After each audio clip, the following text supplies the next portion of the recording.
মজা হয়েছে। কালকে রাত্রে 11টার দিকে পারিসা, ভাবি, লুৎফা আসছে। বাচ্চাটা নিয়ে যে একটু ভিডিও করব মনেই নেই, এত কথায় মেজে গেছে। আর ভাবিরা বেশিক্ষণ থাকেও নাই, তাড়াতাড়ি চলে গেছে।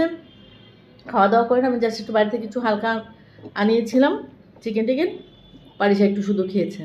আজকে সারাটা দিন এত মনে পড়তেছে যে কেন ভিডিও করি নাই। ওই যে সব গল্প আরম্ভ করেছি, গল্প করতে করতে সময় চলে গেছে। পরে ভাবিরা 12টার দিকে আবার চলে গেছে রাত্রেবেলা।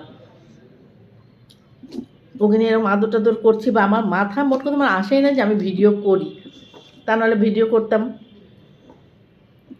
আমাকে বলে গেছে যাবে, সেই ইনশাল্লাহ যাবো। ওর আবার ছুটি কম ঈদের। আমাদের ঈদের পরের দিন যাওয়ার কথা ছিল, যে আমরা ঈদের পরের দিন যাবো।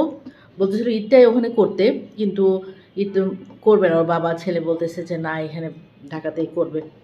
আবার ভাবি আবার 30 তারিখে চলে আসতে হবে, কারণ 31 তারিখে মনে হয় বা 1 তারিখে ওর স্কুল, 31 তারিখে মনে হয় ওর স্কুল হয়ে গেছে। এখন 2 দিনের জন্য যাব যশোর, এখন বুঝে উঠতে পারছি না কি করব। এই জন্য মনটা অনেক খারাপ হয়ে রয়েছে।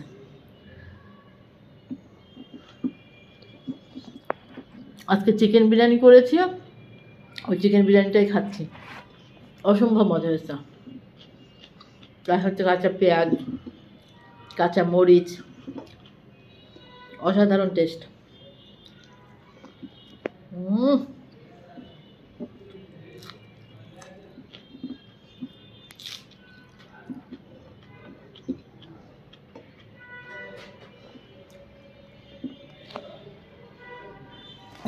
সবাই ভালো থাকবেন, শেষ করি খাবারটা।